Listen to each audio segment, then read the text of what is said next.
જય શ્રી કૃષ્ણ. ભારતી શિંગાળા અનેરી વાનગીમાં આપનું હાર્દિક સ્વાગત છે. તો ચાલો આજે આપણે બનાવીશું ફરાળી કઢી અને ફરાળી સાંબો મસાલા. તો હવે શ્રાવણ મહિનો પણ હવે શરૂ થઈ જાય છે, તો અત્યારે તો ફરાળી આઈટમ જ બધાને કંઈક ને કંઈક નવી નવી જોઈતી હોય. તો ચાલો બનાવીએ. તો આપણે અહીંયા મસાલા સાંબો અને આપણે ફરાળી કઢીની સામગ્રી બધી તૈયાર છે. તો જો અહીંયા મેં લીધું છે એક મીડિયમ સાઇઝનું બટેટું, એને મેં આ રીતે કટિંગ કરી નાખ્યું છે. ને અહીંયા મેં લીધો છે મોરૈયો મેં આવડી 2 વાટકી લીધો છે ને એને મેં 3 પાણીએ ધોઈ નાખ્યો છે. અહીંયા મેં લીધું છે તેલ, 1 પાવડું છે તેલ, તો એ આપણે મોરૈયો વઘારવાનો છે. અને આમાં મેં એક મરચું અને ઝીણું આદુનો ટુકડો નાખ્યો છે, એ પણ મોરૈયામાં નાખવાનો. આ ટમેટું છે અડધું, તો એ મોરૈયામાં નાખવાનું છે. અને આ આદુ મરચાં છે આપણે કઢીના છે. આ રાજગરાનો લોટ છે અડધી વાટકી, આપણે કઢી બનાવવાની છે. આ શિંગદાણા છે અડધી વાટકી, મોરૈયામાં નાખવાના છે. પછી આપણે આ મીઠો લીમડો છે, તો આપણે બેયમાં થોડો થોડો ઉપયોગ કરવાનો છે. અહીંયા મેં 2 ચમચી ઘી લીધું છે, આપણે કઢીનો વઘાર કરવાનો છે. અને અહીંયા 2 લવિંગ અને 1 તજનો ટુકડો લીધો છે કઢી માટે. અહીંયા મેં લીધી છે એ 500 ગ્રામ છાશ લીધી છે. તો ખાટી થોડીક અને ઘાટી એ પ્રમાણે લેવાની છે. મોળી છાશ હશે ને તો નહીં સારી થાય. અને અહીંયા બધા આપણે જે રોજ આપણે ઉપયોગ કરતા હોય વાપરતા હોય એ બધા મસાલા લીધા છે. અહીં ગળપણ માટે ખાંડ છે અને નમક છે આપણે સ્વાદ પ્રમાણે. અહીંયા મેં પાણી લીધું છે આપણે મોરૈયામાં નાખવા માટે. તો હવે ચાલો આપણે બનાવીએ. તો પહેલાં આપણે આને કઢીને મસાલો કરી અને આપણે એને ઉકળવા મૂકી દેવાની છે, એટલે ઉકળતી થઈ જશે આપણે. તો જો આપણે આ લીધો છે રાજગરાનો લોટ, એને એડ કરી દઈશું. પછી ત્યાર પછી આપણે એમાં ખાંડ છે. તો ખાંડ જો તમે ગળું કે મોળું જે રીતે ખાતા હોય ને એ પ્રમાણે તમે ખાંડ નાખજો, કારણ કે તમારા ઘરે ગળપણ કેટલું ખાય છે એ. અને મીઠું છે, તો મીઠું આપણે સ્વાદ પ્રમાણે નાખવાનું છે, જેટલો સ્વાદ હોય ને એટલો.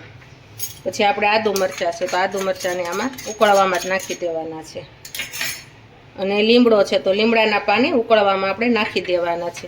તો આટલી વસ્તુ આપણે કઢીની છે. અને આ રીતે બીટરથીને આપણે એકદમ ફીણી નાખવાનું છે, એટલે શું કે રાજગરાનો લોટ હોય ને એની ગોળી ન થાય. અને તમને આ મોરૈયો હોય મસાલા એની આરે આ કઢી ફરાળી બનાવો એટલે બહુ મસ્ત લાગે અને ખાવાની પણ મજા આવે. તો ફરાળમાં તમારા પેટ ભરીને તમે આનું ફરાળ કરી શકો. તો જે એકદમ મસ્ત રીતે આપણું મિક્સ થઈ ગયું છે બધું રાજગરાનો લોટની, અને સરસ મજાનું ફીણાઈ ગયું છે. જો આવું રાખવાનું છે ઘાટું, બહુ પાતળું નહીં ને, આટલું ઘાટું રાખવાનું છે. જોઈ શકો છો તમે જો આટલું. તો હવે આપણે થઈ ગયું છે. તો હવે આપણે વઘાર સીધો મૂકી દેવાનો છે. તો મેં અહીંયા એક વઘાર્યું લીધું છે. ગેસ શરૂ કરી દો. જો આ વઘાર્યું. હવે આપણે એમાં ઘી પહેલાં નાખશું. ઘીથી વઘાર કરો ને કઢીનો તો બહુ મસ્ત સ્વાદ લાવે, એટલા માટે આપણે ઘીથી વઘાર કરવાનો છે. આપણું ઘી ગરમ 2 મિનિટ રહેવા દઈશું, એટલે ઘી ગરમ થઈ જશે. આપણું ઘી જો અહીંયા ગરમ થઈ ગયું છે. હવે એમાં આપણે આખું જીરું આપણે નાખવાનું છે વઘાર માટે. અને આ તજ લવિંગ છે એ નાખવાના છે. તો જો આપણો વઘાર સરસ થઈ ગયો છે. હવે આપણે આને કઢીમાં સીધો એડ કરી દઈશું. જો આપણો વઘારામાં મસ્ત રીતે બેસી ગયો છે. એટલે આ રીતે વઘાર કરવાનો છે તમારે, એટલે દાજી ન જાય. જો આપણો આ વઘાર. હવે આપણે એને છે ને બીજા ગેસ ઉપર, સાઈડના ગેસ ઉપર આપણે એને ઉકળવા મૂકી દઈશું. જો આ સાઈડના ગેસ ઉપર ઉકળશે ને ત્યાં સુધીમાં આપણે બાજુનો ચૂલો છે એની ઉપર આપણે મોરૈયો વઘારી નાખવાનો છે. એટલે 2 વસ્તુ તમારે એક જ હારે થઈ જશે અને ફટોફટ થશે. તો અહીંયા જો હું હવે ગેસ શરૂ કરીને કુકર મૂકી દઉં છું. અને હવે શ્રાવણ મહિનો આ શરૂ થાય છે, તો અત્યારે આ ફરાળની વસ્તુ તમે નવી નવી બનાવો તો બહુ મસ્ત લાગે અને અલગ અલગ રોજ તમે બનાવી શકો. તો હવે આપણે કુકર ગરમ કરવા મૂકી દીધું છે. હવે આપણે એમાં તેલ પહેલાં એડ કરશું. તેલ આમાં બહુ નથી લેવાનું મોરૈયામાં, કારણ કે એમાં બહુ તેલ ન હોય, એટલે એમાં ઓછું તેલ રાખવાનું છે તમારે. તેલ ગરમ થાય ત્યાં સુધી આપણે 2 મિનિટ એને આમ રહેવા દેવાનું છે. આપણું તેલ જો અહીંયા ગરમ થઈ ગયું છે. હવે આપણે એને વઘાર કરવાનો. તો આમાંય તે વઘારમાં આપણે પહેલાં આખું જીરું છે, આખું જીરું નાખવાનું છે. પછી આદુ મરચાં છે એ નાખવાના છે. ત્યાર પછી આ મીઠો લીમડો. આ બધું એકદમ તેલમાં તળાઈ જાય ને પછી હું તમને કહું આમાં શું નાખવાનું. જો એકદમ મસ્ત રીતે આપણે તેલમાં તળાઈ ગયા છે. હવે આપણે જે આ શિંગદાણા લીધા હતા એ શિંગદાણામાં નાખી દઈએ, એટલે એ પણ આપણે તેલમાં સરસ રીતે તળાઈ જાય એટલા માટે. એટલે પહેલાં તમારે નથી એમાં શિંગદાણા નાખવાના, થોડાક લીમડો અને મરચાં ને બધું તળાઈ જાય ને પછી. અને આ તળાઈ જાય ને એટલે શિંગદાણાનો સ્વાદ બહુ મસ્ત આવે. તો જો આપણા તેલમાં શિંગદાણા પણ મસ્ત રીતે તળાઈ ગયા છે. હવે આપણે એમાં ટમેટું નાખશું.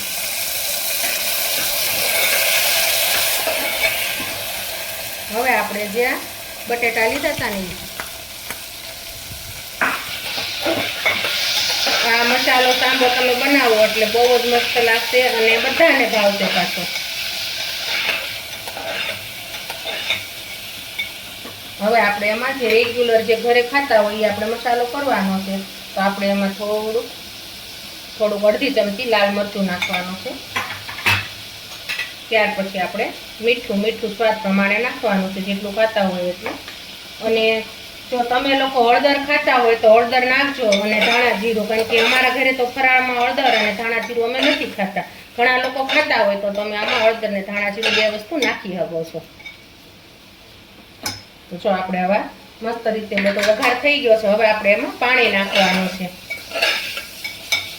આ રીતે ચડી જાય ને હવે આપણે એમાં પાણી નાખીશું. તો પાણી તો આપણે કઈ રીતે નાખવાનું છે હું તમને કહીશ. આને પાણીનું માપ ન હોય, પણ હવે આપણે આ પાણી થોડુંક ઉકળે ને પછી આમાં આપણે ધોયેલો સાંભો નાખવાનો છે.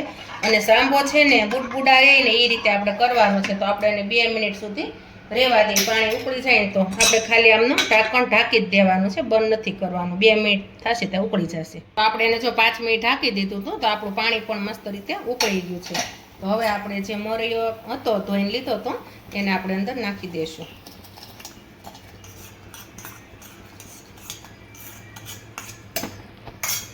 હવે આપણે ચમચો ફેરવીને જોવાનું છે કે આમાં આપણે કેટલું પાણી રાખવાનું છે. મોરૈયો છે ને એ પાણી બહુ જ પીવે છે, એટલા માટે પાણી તો આપણે થોડુંક વધુ જ રાખવું પડશે. જો હજી પાણી આપણે આમાં રાખવું જ પડશે બુડબુડા, કારણ કે પાણી વધુ પીવે છે. તો મેં આ 1 લોટો લીધો તો મેં આખો લોટો પાણી નાખી દીધું છે. નાની 2 વાટકી હતી ને એમાં, એટલે મારે 1 લોટાનું માપ તમને બતાવી દીધું છે. તો જો આપણે મસ્ત રીતે મોરૈયો થઈ ગયો છે. અને બાજુના ગેસ ઉપર મેં કઢી ઉકળવા મૂકી દીધી હતી, તો કઢી પણ આપણે ઉકળી મસ્ત રીતે જો ઉકળે છે આ રીતે.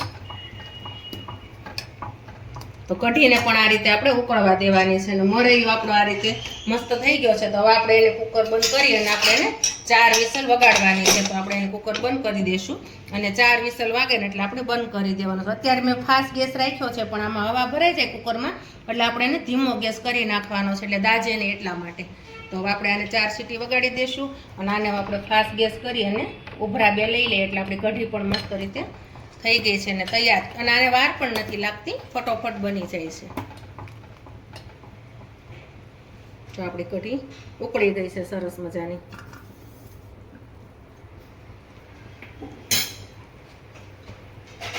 તો હવે આપણે ગેસને બંધ કરી દઈશું. જો કઢી ઉકળી ગઈ છે સરસ, અને સુગંધ પણ બહુ મસ્ત આવે. કઢી ઉકળે ને તો થોડી ખાટી છાશ લેજો એટલે મસ્ત કઢી બનશે. તો આપણી કઢી તૈયાર છે. હવે ગેસ બંધ કરી દઈશું અને આને મૂકી દઈએ ઢાંકીને. આપણો મોરૈયો થાય ત્યાં સુધી આપણે કઢીને રહેવા દઈએ. તો આને આપણે 4 સીટી વાગે એટલે બંધ કરવાનો છે ગેસ. જો આપણી હવા પણ માંડી છે આમાં ભરાવા. હવા ભરાઈ ગઈ છે, હજી થોડીક ભરાણી છે. થોડીક હવા ભરાઈ જાય પછી આપણે એને ધીમો ગેસ કરી નાખશું. તો જો હવે આપણે ફૂલ હવા ભરાઈ ગઈ છે. હવે આપણે આટલો મીડિયમ આંચ ઉપર રાખવાનું છે, આટલા ધીમા ગેસે આપણે 4 સીટી વગાડવાની છે. તો જો આપણો અહીંયા મોરૈયો હતો એ આપણે બફાઈ ગયો છે અને 4 સીટી વગાડી દીધી હતી અને થોડીક વાર આપણે એને ઠરવા માટે રહેવા દીધો તો ગેસ બંધ કરીને. તો જો આપણે હવે જોઈ લઈએ આપણું કુકર ઠરી ગયું છે. તો જો મસ્ત રીતે આપણો મોરૈયો બની ગયો છે. હવે આપણે એને સહેજ હલાવી નાખશું એટલે મિક્સ થઈ જાય છે બધો મસાલો. જો મસ્ત રીતે ચડી પણ ગયો છે અને બની પણ ગયો છે. તો હવે આપણે આને એક પ્લેટમાં કાઢી લઈશું.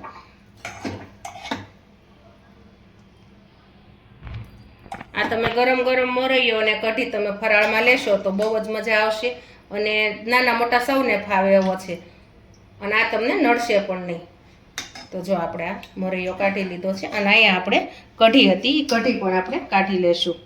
તો કઢી પણ આપણી મસ્ત રીતે થઈ ગઈ છે ક્યારની.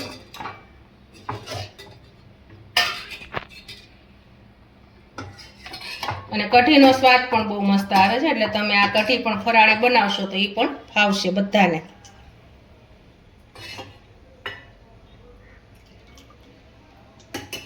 અને તમે આ ઘીથી વઘાર કરો એટલે એની સુગંધ પણ મસ્ત આવે અને ટેસ્ટ પણ સારો આવે.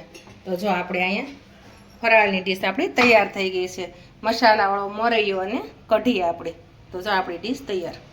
તો આપણો જો આ મસાલો સાંભો અને ફરાળી કઢી તૈયાર છે. તો તમે જરૂરથી મારી રેસીપી ટ્રાય કરજો. વિડીયોને લાઈક કરજો, શેર કરજો, સબસ્ક્રાઈબ કરજો. જય શ્રી કૃષ્ણ.